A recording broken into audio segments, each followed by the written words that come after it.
Nos quedamos en la escuela cognitivo-conductual, en la que sus creadores consideran que las conductas de todo ser humano es como la respuesta a estímulos que hemos aprendido durante toda nuestra vida. El conductismo empezó con Pavlov. Yo no sé si ustedes recuerden del experimento de Pavlov con un perro y una campana. De la salivación, ¿no? De la salivación, exactamente. Entonces, esa sería una escuela estrictamente conductual. Incluso la aplicó Sheldon en Big Bang Theory, cuando esta actriz, no recuerdo ahorita, la novia de su amigo, hacía algo bien. Penny, Sheldon le daba chocolates. ¿Sí se acuerdan? ¿Sí vieron ese capítulo de Big Bang Theory? Sí, doctor. Sí, doctor. Entonces, ese es un refuerzo positivo. Un refuerzo negativo es cuando yo doy un castigo ante una conducta no deseada. ¿Sí? Entonces, la cognitivo-conductual nos enseña que estas conductas vienen desde las enseñanzas que adquirimos en la familia, sobre todo por las figuras de autoridad, papá y mamá, pero también la interrelación que tenemos con nuestros hermanos, o si no los tenemos.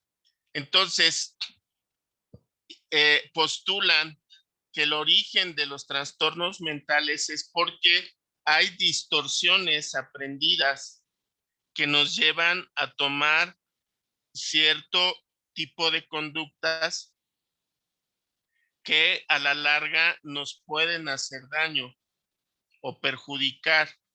Entonces, la terapia consiste en que yo aprenda a modificar estos pensamientos y de forma secundaria van a modificarse nuestras conductas. Les voy a dar un ejemplo que es un poco burdo.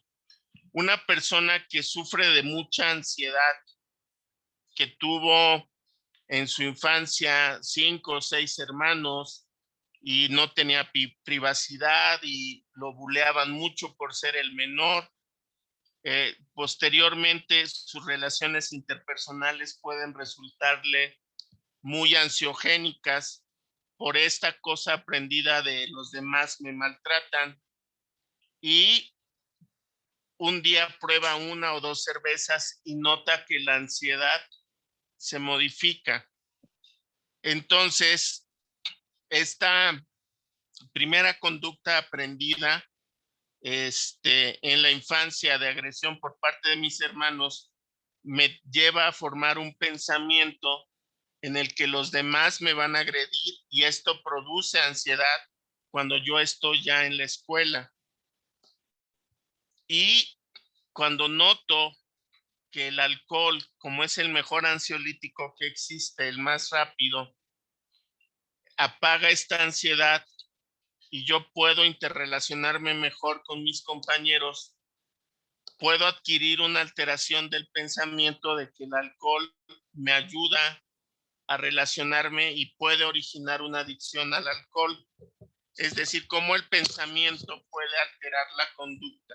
No sé si les quedó claro. Sí, doctor. Sí, doctor. Ok, bueno, esta es la escuela cognitivo-conductual. Es la que más se usa, muchachos, actualmente, porque tiene una ventaja sobre las otras psicoterapias. Es más rápida y más barata, pero que muchas veces, en la mayoría de las veces, diría yo, no soluciona el problema de fondo. Entonces, hay que recordar, este es el enfoque humanístico, esta es la pirámide de Maslow. Entonces, recuerden, para todo ser vivo, y eso incluye a los seres humanos, pues primero están las necesidades fisiológicas, después las necesidades de seguridad, las de afiliación, las de reconocimiento y las de autorrealización, y que son las necesidades primarias, secundarias, terciarias, etcétera, etcétera. El enfoque humanístico es que no tenemos que perder de vista todo esto. ¿Ustedes en qué nivel de la pirámide están ahorita? La mayoría de ustedes. ¿Alguien más? En la de afiliación. Ok, en la afiliación. ¿Quién más? ¿A cuál van a entrar? ¿No sería la de seguridad? Es que yo quiero que vean cómo alguien dijo seguridad. ¿Sí? Alguien está en la de afiliación. A lo mejor la mayoría están en la de reconocimiento. ¿Sí? Pero que mucho va a depender del ámbito de donde yo esté. Pero, por ejemplo, ¿sí?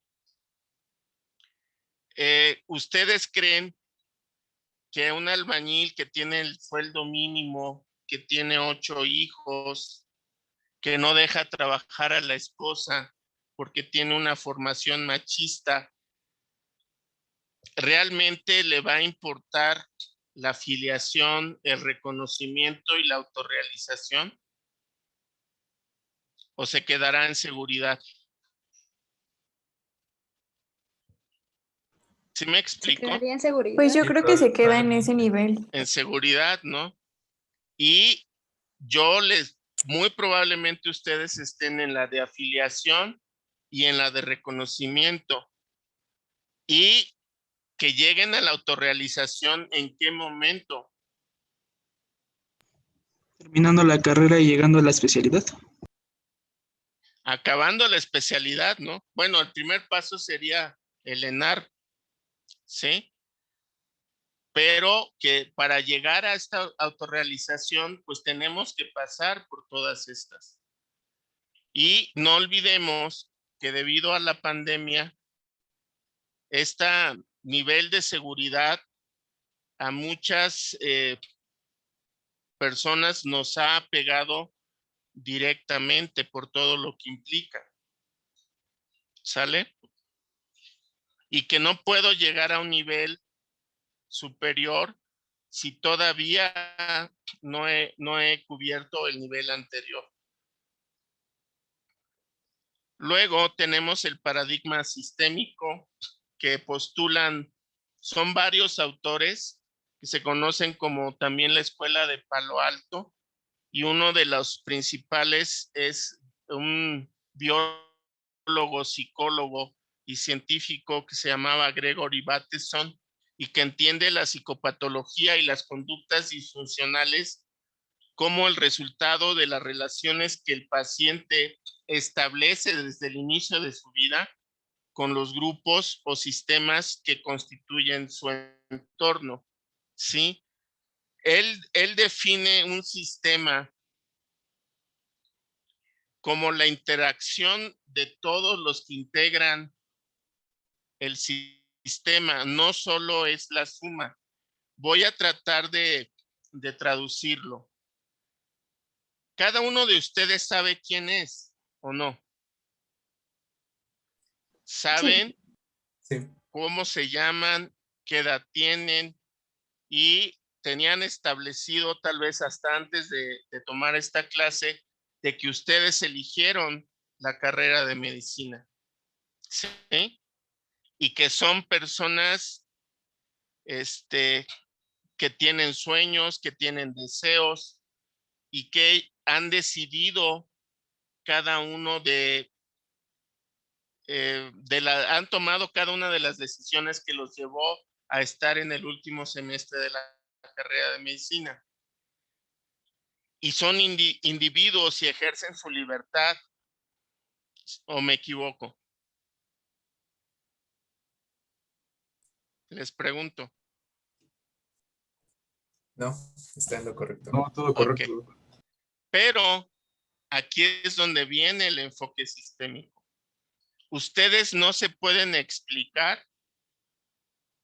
sin su familia. ¿O sí? Desde los apellidos.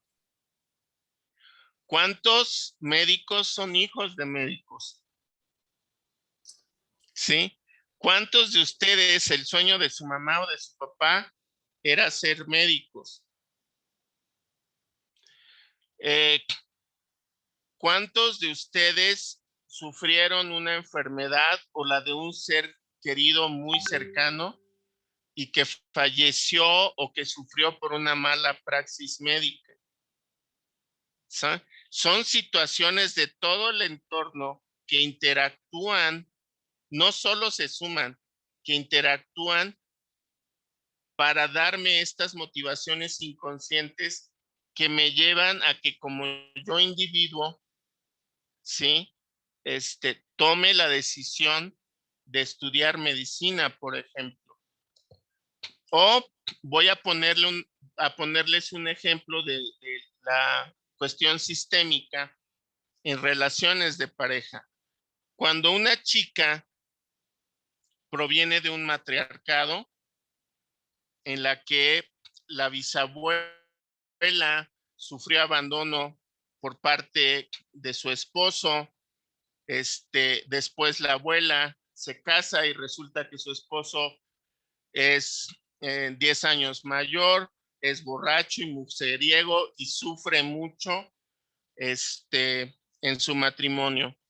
Después su mamá se casa con una persona 15 años mayor que ella y que resulta que estaba casado y cuando se embaraza la mamá, el papá se va.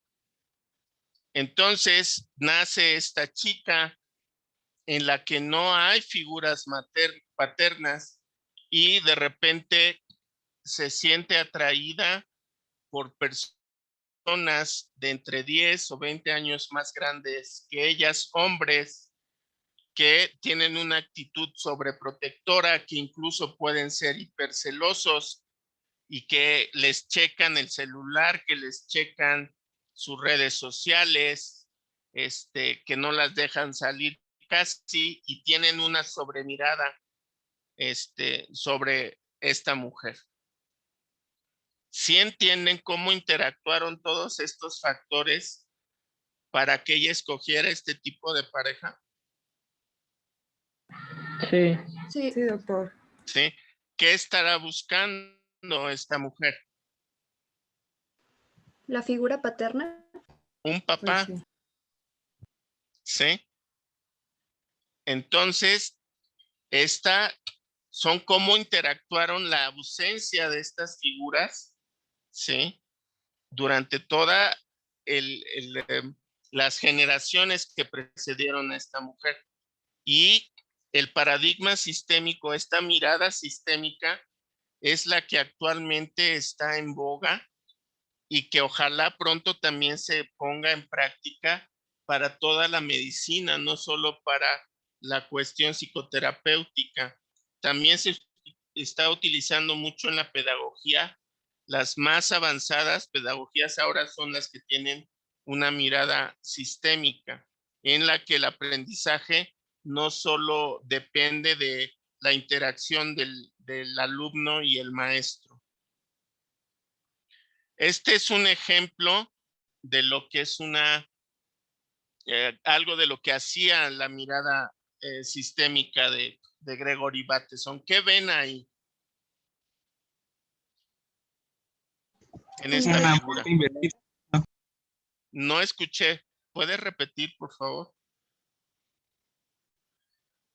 Pues es un rectángulo y un hexágono. Ok. ¿Alguien más? Y dos triángulos, ¿no? Ok. ¿Alguien más? ¿No parece una bota? Una bota invertida, sí. Ok. La de Santa Claus, ¿no? ¿Alguien más? Una Ok, R al revés. también. Entonces, esta figura la utilizaba Gregory Bateson en sus clases. Entonces decía que el 95, llegaba a la clase en un pizarrón con un gis, dibujaba esto. Entonces dice Bateson que el 95% de sus estudiantes le decían, es una bota que está dibujada. Y esa es una mirada que se quedaba en la imagen parecida a una bota. Un 4% de sus estudiantes le contestaba que haciendo esta línea apuntada que ustedes pueden ver, era un rectángulo con otra figura geométrica y que se podían sacar otro triángulo en el rectángulo, dos triángulos en el rectángulo y hacer una serie de operaciones matemáticas para obtener las áreas y una serie de cuestiones matemáticas. Entonces decía Gregory Bateson que este tipo de personas, este 4% de estudiantes, tenían una mentalidad científica o investigadora, pero para explicar una figura que él había dibujado, tenían que poner una línea que antes no existía. ¿Sí me explico? Ellos creaban algo más para explicar la figura que habían dibujado, Bateson, y ponían todas estas letras que ustedes pueden ver ahí. Y que un 1% de sus alumnos le decían, yo lo que veo es una figura dibujada con gis sobre un pizarrón. Entonces, si pueden ver, cada uno de nosotros tenemos una visión que puede explicar algo, pero que una mirada lineal de causa y efecto muchas veces no alcanza para explicar todo el fenómeno. Y ponía él el ejemplo del aumento de liebres en una campiña inglesa y cómo cuando había mucha maleza aumentaban las liebres, pero también aumentaban los zorros y los lobos, ¿sí? En este ecosistema. Y que eso podía explicarse por qué variaba la población de animales respecto a la producción de los matorrales y que si había sequías, cómo había disminución de liebres, pero también había disminución de zorros y de lobos. Y cómo todo esto es una interacción. Entonces, lo podemos aplicar para describir cuáles son las fisiopatologías de cualquier enfermedad médica. Y un ejemplo muy sencillo es lo que está pasando con el SARS-CoV-2. Todas las situaciones ambientales, ¿sí?, que se presentaron para que fuera una pandemia. ¿Por qué hubo una de las causas sistémicas de que se propagara el virus a nivel mundial? Díganme, quiero que me digan cuál fue el principal factor que facilitó su distribución a nivel mundial, a diferencia, por ejemplo, de la gripe española de 1917. La La globalización. globalización. Ajá. Vuelos Sí, pero comerciales. hay algo en específico. La necesidad del humano de vivir en sociedad. No, eso ya lo teníamos. Tiene que ver con la globalización, pero es algo que no existía en 1917. y que tal vez la gripe española hubiera matado mucho más gente. Y pueden leer lo que fue la segunda ola de la gripe española y mató mucho más gente que la primera ola. La aviación, chicos. ¿Sí? Uno de los primeros casos, el primer caso que hubo aquí en México fue de un empresario que viajaba a Estados Unidos cada fin de semana para irse a esquiar. ¿Sí? Se regresa en un vuelo comercial y se empieza a diseminar el virus. Entonces, como una cuestión tecnológica de mejora del transporte en cuanto a tiempo y eficacia y seguridad, permitió que una variante de un virus se diseminara tan ampliamente. Y cómo de esta misma diseminación a diferentes lugares, con diferentes climas, con diferente alimentación, fue modificando y produjo las mutaciones en las cepas del virus hasta llegar a cepas mucho más transmisibles como la que está ocurriendo en la India ahorita o en Brasil. ¿Sí? Entonces, la mirada sistémica no es solo fijarme en cómo actúa el virus dentro del cuerpo del ser humano, sino todas las cuestiones de todo el sistema ambiental en la Tierra.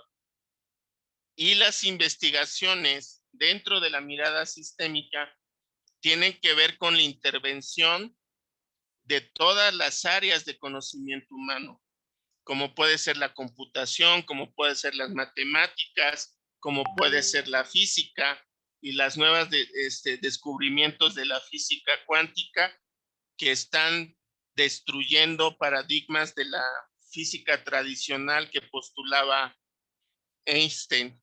¿Sale?